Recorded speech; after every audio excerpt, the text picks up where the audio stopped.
السلام عليكم، وانا جد سعيده انني معكم اليوم الوطني المغربيه، وكنحب نهني كل النساء اللي يعني بهذا المجهود والعمل الجبار اللي يعني وصلوا لهذه المرحله اللي وصلوا لها اليوم، وهذا كذا على ان المراه حقيقيه، وتحيه كبيره لهم.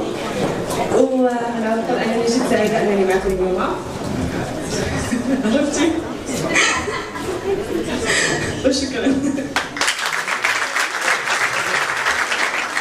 السلام عليكم وعيد مبارك سعيد عليكم ان شاء الله، يدخل عليكم بالصحه والسلامه، وانا فرحان بزاف بحضوري وسطكم، وكنحب نهنئ السيدات المكرمات، وكنتمنى لهم ان شاء الله مسيره موفقه بعد هذا التكريم ان شاء الله وعمر مديد.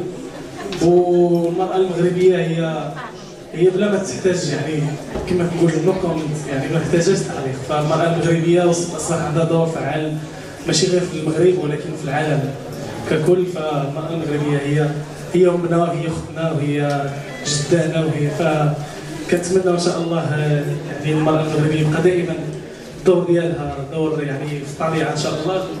وكنتمنى ان شاء الله حنا كفنانين شباب نكونوا عند حسن التطلع ديال الجمهور المغربي والعربي ان شاء الله. شكرا.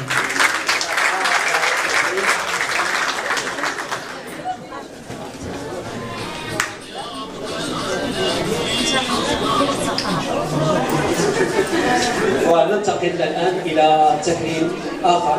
شكرا للاستاذ الفنان البوريدي والاخت سلمى، نجمين فنيين.